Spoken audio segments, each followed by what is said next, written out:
How's it going, gamers? It's Chongo here, and today I've got a gameplay commentary for you guys. The gameplay is of Plants vs Zombies Garden Warfare on the PC, and today's commentary topic is about the recently announced program from EA called EA Access. So let's get into it. So first off, if you have no idea what EA Access is, for $5 a month or $30 a year US, or $6.99 a month or $40 a year Australian dollars, you can have access to certain titles from EA's vault.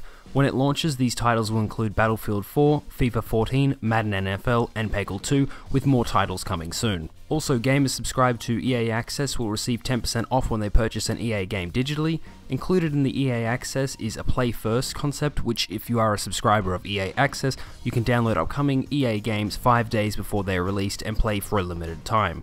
This includes Madden NFL 15, FIFA 15, and Dragon Age Inquisition for now. If you then go on to purchase the game, all of your progress from the trial will then be transferred to the final game. So first off, just the general gist of this program to me when I first heard about it was, it sounds good. The only thing that I'm a bit surprised about is EA is the first one to do something like this. I mean, EA's done a lot of, questionable things in the past, but this does sound like a good deal.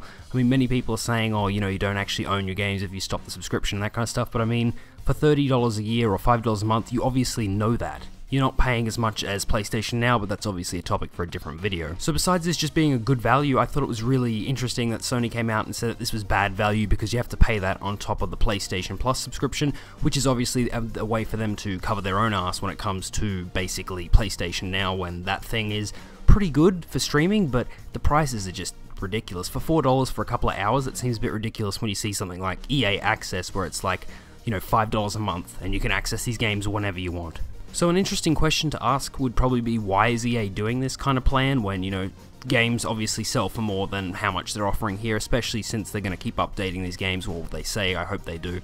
But I think the main reason that they're doing this is because this is going to put a serious dent in pre-owned sales of games, which is what EA gets no money from. They get money from new games and that's it. So if you go to EB Games or GameStop, depending where you are in the world, and you go and buy, a second-hand game, EA gets none of that. Even if it's $10 cheaper, they still get no money. It goes all to just the retailer. So I think EA has weighed up their options and they've thought, if we add games that are a year old, they're hopefully going to put a dent in the pre-owned market, because by that point people, may start to think, oh, I'll pick up that game since it's not so expensive now, and everyone who's going to buy it new has already done so. So this way they can, get a good deal for people who are going to buy pre-owned, and people who buy new still get the whole year or however long that they bought it before it gets put in the vault. So for the time being, this is an exclusive to the Xbox One, obviously since PlayStation said it's bad value. My guess is they may go back on that in the future depending what happens with PlayStation Now, because if they don't put a subscription service in that, I don't really see that going to take off as much as they want it to compared to how well I think EA Access will do. So I'm currently not sure if this will appear on PC. I kind of doubt it, because PC doesn't really have a problem with pre-owned games, since you can't actually have a pre-owned game with PC with CD keys and all that, but we also get pretty good sales on PC, so I don't think it's going to end up on PC. It may do, but it seems very unlikely. This seems like more of a console thing.